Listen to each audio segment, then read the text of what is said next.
Olá pessoal, tudo bem? Pessoal, hoje no quadro Saúde é o que Interessa, do programa Encontro Marcado, na sessão Não é apenas uma cirurgia, vamos conversar com vocês sobre a esplenectomia. A esplenectomia, pessoal, é o termo técnico utilizado para a remoção do baço. Quando que o cachorrinho ou o gatinho de vocês, o cão ou o gato de vocês, pode necessitar de um procedimento cirúrgico de esplenectomia? Quando este órgão apresentar alguma tumoração, ou seja, algum tumor, existem diversos tumores que podem eventualmente acometer o baço. Dentre esses tumores primários, como o hemangiosarcoma, por exemplo, alguns metastáticos, como o carcinoma, ou mesmo o mastocitoma, que embora metastático também pode ser primário, tumores também como linfoma, tá bom? Muitas vezes o linfoma, quando ele acomete o baço, a gente acaba tendo um diagnóstico, na verdade, muitas vezes, do próprio linfoma por meio da remoção do baço, tudo bem? Então a esplenectomia, ela pode ser como tratamento ou ela pode ser como diagnóstico. O baço recebe grandes vasos que vêm do abdômen, tudo bem? Vasos que vêm diretamente da aorta e da cava. E, portanto, um sangramento pós-esplenectomia é um sangramento que pode ser profuso, tudo bem? Um sangramento após a remoção do baço é um sangramento que pode se tornar um sangramento importante. Da mesma forma, um cão que apresenta uma ruptura de um tumor no baço é um cão que pode apresentar também um sangramento profuso. Então, rupturas de tumores em baço, por exemplo, são casos graves, tanto de maneira imediata, quanto a médio e longo prazo. Muitas vezes a ruptura do tumor no baço pode fazer com que o prognóstico do paciente piore muito. O prognóstico oncológico daquele paciente acaba piorando bastante. Tá bom, pessoal? Muitas vezes quando temos um tumor acometendo o baço, nós acabamos tendo já um prognóstico um pouco mais grave. Tudo bem? Então, não é apenas uma esplenectomia. Quando o cão chega para o serviço de urgência ou emergência por uma ruptura de baço, a ideia é que seja realizada a intervenção cirúrgica o mais rápido possível. Muitas vezes pode ser necessária, inclusive, a transfusão de sangue nesse cão ou nesse gato. Lembrando que pode acontecer por tumorações ou pode acontecer também por traumas. É o que nós chamamos de hemoperitônio.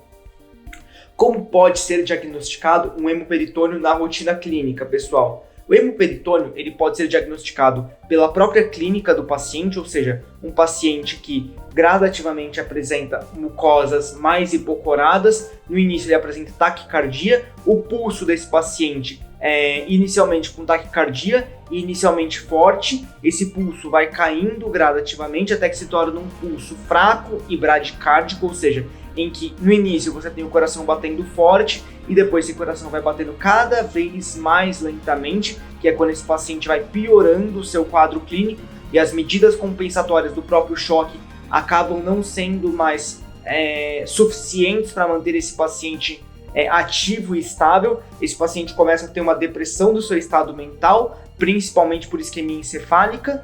Então esse paciente não consegue fazer com que o sangue chegue de maneira adequada no encéfalo dele, tudo bem? E é um paciente que necessita de uma urgência no tratamento cirúrgico. Todo hemoperitônio tem que ser tratado como emergência, seja um hemoperitônio que chega por ruptura de um tumor, seja um hemoperitônio que chega por trauma, ou seja um hemoperitônio pós-operatório. O hemoperitônio pós-operatório tem que ser tratado como maneira de emergência, tudo bem? Você não pode deixar o seu paciente sangrando no pós-operatório. Isso é errado, tudo bem? Você não pode deixar o seu paciente sangrando no pós-operatório. E a principal complicação de uma esplenectomia é o sangramento pós-operatório. Então não é apenas uma esplenectomia. O paciente tem diversas alterações clínicas possíveis que podem acontecer previamente ao tumor ou previamente à ruptura, durante a ruptura e após essa ruptura, com riscos cirúrgicos ainda. Esse paciente tem que ser avaliado muito bem em relação a quanto sangue esse paciente perdeu, esse paciente vai precisar ou não de uma transfusão sanguínea, se necessário uma transfusão sanguínea, quanto que deve ser transfundido nesse paciente para que seja reestabelecido a adequada volemia nesse paciente, tudo bem? Para que possamos manter a volemia adequada, manter a vida desse paciente, tudo bem? E para que consigamos reestabelecer a adequada qualidade de vida desse paciente. E claro, sempre pensando em qual vai ser o prognóstico desse paciente e sempre conversando da melhor maneira possível com os tutores, tudo bem? Então, nunca é só um procedimento cirúrgico. É um procedimento cirúrgico que pode ter alterações prévias, no caso do tumor, alterações imediatas, no caso de um atropelamento, por exemplo, e alterações posteriores relacionadas à perda de sangue nesse paciente, tá certo? Então nunca é apenas uma cirurgia, tá certo, pessoal? Então, a princípio, é isso. A gente queria conversar um pouquinho com vocês sobre a esplenectomia. Não é apenas a remoção de um baço. Existem condutas que devem ser realizadas prévias, no caso de um tumor, durante...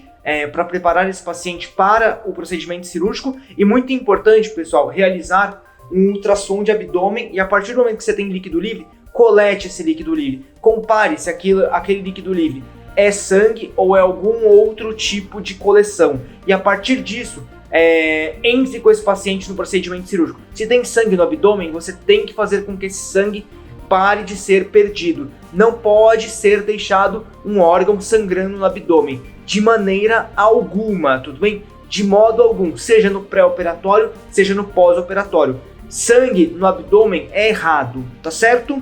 Então é isso que a gente ia conversar, pessoal. Muito obrigado. Na Vida Pet você encontra rações Premium, Premium Especial, Super Premium e rações naturais. Muitos acessórios como guias, coleiras, comedouros, bebedouros, roupinhas, arranhadores, shampoos e muito mais. A Vida Pet tem clínica veterinária com banho e tosa e também odontologia especializada. Mais um motivo para você continuar preferindo a Vida Pet. Aberta de segunda a sexta até às 20 horas, aos sábados até às 18 horas, na Avenida Camilo Mazzoni, 1013, no Jardim Paraíso. Disque entrega 3354-5896. WhatsApp 991918182. Vida Pet, o melhor caminho te leva à Vida Pet.